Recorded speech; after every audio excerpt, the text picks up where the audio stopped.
नमस्कार, आदाब दोस्तों, मैं साजिद मलिक हूं। आप समाचार वाले देख रहे हैं। अगर आप एक आर्टिस्ट हैं, आप पत्रकार हैं, आप कॉमेडियन हैं, तो थोड़ा संभाल के रहिएगा, क्योंकि एक कॉमेडियन जिसका नाम मुनव्वर फारूकी है, आज हम उसके बारे में बात करेंगे। आपको बताएंगे कि इस मुनव्वर फारूकी को किस वजह से परेशान किया जा रहा है। मुनव्वर फारूकी एक कॉमेडियन है जो स्टैंड अप कॉमेडी करते हैं, लगातार अपने शो के थ्रू लोगों को हंसाते हैं, लोगों तक खुशियां बांटते हैं। जैसे कि हमारे प्रधानमंत्री नरेंद्र मोदी भी कह चुके हैं कि लोगों तक खुशियां बांटो, खुशियां बांटने से ही लोगों तक अच्छे मैसेज जाते हैं, लोग खुश रहते हैं, तो हमारा देश भी तरक्की करता है। उसी मुनव्वर फारूकी ने, जो कॉमेडियन है, 1 जनवरी को इंदौर में उनका एक शो होना था, जिस शोकर को लेकर के वहां के कुछ बीजेपी के एक नेता हैं, उनके बेटे ने उनके ऊपर एफआईआर करा दी थी। एफआईआर में कहा गया था कि मुनव्वर फारूकी ने देवी देवता, यानी कि जो हमारे देवी देवता हैं, धार्मिक मजहब को लेकर के उन्होंने मामला बनाया। उन्होंने कहा कि उन्होंने देवी देवताओं को लेकर अपमान किया है, उनको अपमानित किया है, जिसको लेकर के उनके ऊपर एफआईआर हुई। एफआईआर के बाद में उनके ऊपर एक केस भी दर्ज किया गया, जिसको लेकर उनको जेल भी हो चुकी है। 1 जनवरी से लेकर अब तक मुनव्वर फारूकी के तकरीबन उनके 18 शो रद्द हो चुके हैं, जिसको लेकर के मुनव्वर फारूकी काफी परेशान नजर आते हैं। हम आपको बताते हैं मुनव्वर फारूकी ने कुछ कहा है, जो लिखा भी है। अभी उन्होंने अपने जो उनका सोशल मीडिया अकाउंट है उस पर भी उन्होंने एक चीज लिखी है। मुनव्वर फारूकी का कहना है कि I am done, goodbye, यानी कि मैं थक गया हूं, अब मैं अलविदा चाहता हूं। एक पत्रकार होता है, एक कॉमेडियन होता है, एक आर्टिस्ट जो होते हैं ना, उसकी जिंदगी, उसका सब कुछ, उसकी खुशियां सिर्फ उसका प्रोफेशन होता है। मुनव्वर फारूकी का साफ कहना है कि बस हो चुका, मैं थक गया हूं, मुझे माफ कर दो।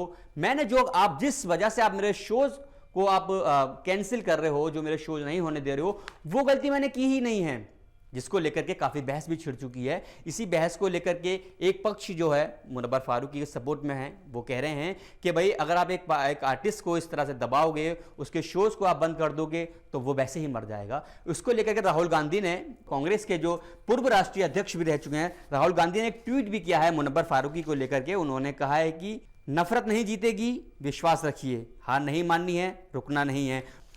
मुनव्वर फारूकी को लेकर स्वरा भास्कर ने एक ट्विटर पे एक पोस्ट की थी। ये उन्होंने लिखा था कि ये दिल दुखाने वाला और शर्मनाक है, कैसे हमने एक समाज के रूप में बुली करना सामान्य होने दिया, मुझे माफ करना मुनव्वर। उन्होंने मुनव्वर फारूकी को साफ साफ लिखते हुए कहा। इसके अलावा उन्होंने एक ट्वीट को भी रीट्वीट किया था। उन्होंने लिखा है कि बेंगलोर पुलिस पर गुस्सा जाहिर करते हुए उन्होंने लिखा है कि शर्म आनी चाहिए बेंगलोर पुलिस, आम नागरिकों के सहयोगियों के बजाय फांसीबाद के समर्थक के रूप में काम करने के लिए आप पर शर्म आती है। इसके अलावा काफ़ी सारे जो हमारे कॉमेडियन हैं, जिसमें वीरदास भी हैं, वीरदास ने भी उनको सपोर्ट किया है। इसके अलावा और भी कई सारे कॉमेडियन हैं, उन्होंने भी सपोर्ट किया। कुछ और लोग हैं, कुछ और नेता हैं, वो भी लगातार मुनव्वर फारूकी को सपोर्ट कर रहे हैं। लेकिन वहीं कहीं ना कहीं जो भी उनके शोज अब तक कैंसिल हुए हैं, जो उनको शोज नहीं करने दिए गए हैं, वो सिर्फ वो स्टेट नहीं है जहां पर सिर्फ बीजेपी ही सरकार हो, वो और भी ऐसे प्रदेश हैं जहां बीजेपी की सरकार नहीं है, लेकिन उन्होंने भी उनके शोज कैंसिल किए हैं। जिसमें कि हम अगर बात करें, मुंबई में भी मुनव्वर फारूकी का शोज को कैंसिल कर दिया गया है। लेकिन जब उनके शोज कैंसिल किए जाते हैं तो वहां सबसे पहले कुछ हिंदूवादी संगठन, और जिसमें बजरंग दल वगैरह जिससे लोग हैं, वो आगे इकट्ठे हो जाते हैं और उनके कहते हैं कि हम शो नहीं होने देंगे, क्योंकि ये हमारे देवी देवताओं पर, हमारे हिंदुओं की भावनाओं को ठेस पहुंचाता है। इसको लेकर के हम आपको बता रहे हैं कि मुनव्वर फारूकी ने, जब उनके शो कैंसिल हुए थे, तब भी उन्होंने कुछ लिखा था। मुनव्वर फारूकी कहते हैं कि मुनव्वर फारूकी ने कहा था कि मैंने कॉमेडी छोड़ दी तो जी नहीं पाऊंगा, यानी कि उनका कहना है कि उनका सब कुछ एक कॉमेडी है, जो वो लोगों को हंसाते हैं, स्टैंड अप कॉमेडी करते हैं, वही उनकी जिंदगी है। अगर उनको छोड़ दिया तो वो जी नहीं पाएंगे। मुनव्वर फारूकी आगे लिखते हैं, मैं नॉर्मल शो कर रहा हूं, इससे प्रॉब्लम हो रही है, लोगों को दिल जीत रहा हूं, इससे प्रॉब्लम हो रही है। एक आर्टिस्ट को मत दबाओ, वरना मैं कॉमेडी छोड़ दूंगा तो मैं जी नहीं पाऊंगा। हमारा सिर्फ इतना कहना है कि मोहब्बत बना के रखो, अमन भाईचारा इस देश की पहचान है। इस देश में अगर अमन भाईचारा मोहब्बत खत्म हो जाएगी, ये देश बर्बादी की राह पर चला जाएगा। सोचिएगा जरूर, और अच्छी लगे बातें तो लोगों तक शेयर भी करिएगा। तब तक के लिए जय हिंद।